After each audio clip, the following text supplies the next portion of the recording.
ನೀನೊಬ್ಬ ಗಾಂಡು ತರ content create ಮಾಡ್ತಾ ಇದೀಯಾ, PNL ಬಿಟ್ಬಿಟ್ಟು ಎಲ್ಲ ಹೇಳ್ತೀಯಾ. ನೀನೊಬ್ಬ ಟ್ರೇಡರ ಅಥವಾ ರೀಲ್ ಕ್ರಿಯೇಟರ? ಚಿನ್ನು ಫೇಕ್ ಅಕೌಂಟ್ ಕ್ರಿಯೇಟ್ ಮಾಡ್ಕೊಂಡ್ ಬಂದು ಇಲ್ಲಿ ಮಾತಾಡೋದಲ್ಲ.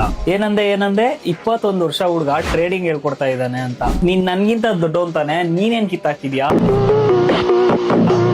ನಾನು ಆನ್ಲೈನ್ ಬ್ಯಾಚ್ ಅಲ್ಲಿ ಅಟೆಂಡ್ ಆಗಿರೋರ್ಗೆ ಗೊತ್ತಿರುತ್ತೆ ನನ್ನ ಟ್ಯಾಲೆಂಟ್ ಏನು ಅಂತ, ನನ್ನ ಸ್ಟ್ರಾಟಜಿ ಯಾವ ತರ ಇದೆ, ನನ್ನ ಕ್ಲಾಸಸ್ ಯಾವ ತರ ಇದೆ, ನನ್ನ ಟೀಚಿಂಗ್ ಸ್ಕಿಲ್ಸ್ ಯಾವ ತರ ಇದೆ ಅಂತ. ಎಲ್ಲಾರ್ಗು ಪ್ರೂವ್ ಮಾಡೋ ಅವಶ್ಯಕತೆ ನನ್ಗಿಲ್ಲ.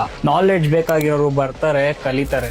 ಎಷ್ಟೋ ಜನ ಫೋರೆಕ್ಸ್ ಟ್ರೇಡರ್ ಅಂತ ಹೇಳ್ಕೊಂಡು ಓಡಾಡೋರ್ಗೆ ಕರೆಕ್ಟ್ ಆಗಿ ಕರೆನ್ಸಿ ಪೇರ್ಸ್ ನ ಎಕ್ಸ್ಪ್ಲೈನ್ ಮಾಡಕ್ ಬರಲ್ಲ. ಆದ್ರೆ ವಿಡಿಯೋದಲ್ಲಿ ಬಂದ್ಬಿಟ್ಟು ನಾನು ಅಷ್ಟ್ ಪ್ರಾಫಿಟ್ ಮಾಡಿದೆ, ಇಷ್ಟ್ ಪ್ರಾಫಿಟ್ ಮಾಡಿದೆ ಅಂತ ಹೇಳ್ತೀರಾ, ಅದೆಲ್ಲ ನನ್ ಶಾರ್ಟ್. ನೀವು ಮಾಡ್ತಾ ಇರೋದು ತಪ್ಪು ಅಂತ ನಾನು ಹೇಳ್ತಾ ಇಲ್ಲ. ಕೋರ್ಸ್ ಅನ್ನೋ ಹೆಸರಲ್ಲಿ ಮಿಡಲ್ ಕ್ಲಾಸ್ ಪೀಪಲ್ ಮತ್ತೆ ಸ್ಟೂಡೆಂಟ್ಸ್ ಹೊಟ್ಟೆ ಮೇಲೆ ಹೊಡಿಬೇಡಿ. ಬಟ್ ನಾನ್ ನನ್ನ ಫಾಲೋವರ್ಸ್ಗೆ ಏನು ಕೇಳ್ತಾ ಇದೀನಿ ಅಂದ್ರೆ, ನಾನ್ ಅನ್ಬೋಕ್ಸಿರೋದನ್ನ ನೀವು ಅನ್ಬೋಕ್ಸ್ಬಾರ್ದು ಅಂತ ಹೇಳ್ತಾ ಇದೀನಿ. ಬಟ್ PNL ನೋಡ್ಕೊಂಡು ಮೋಸ ಹೋಗ್ಬೇಡಿ, ಪ್ರಾಪರ್ ಆಗಿ ಕಲೀರಿ, ನಾಲೆಡ್ಜ್ ಗೇನ್ ಮಾಡಿ. ಇಷ್ಟ ಹೇಳಕ್ ಇಷ್ಟಪಡ್ತೀನಿ. ಓಕೆ ಫ್ರೆಂಡ್ಸ್, ಬಾಯ್.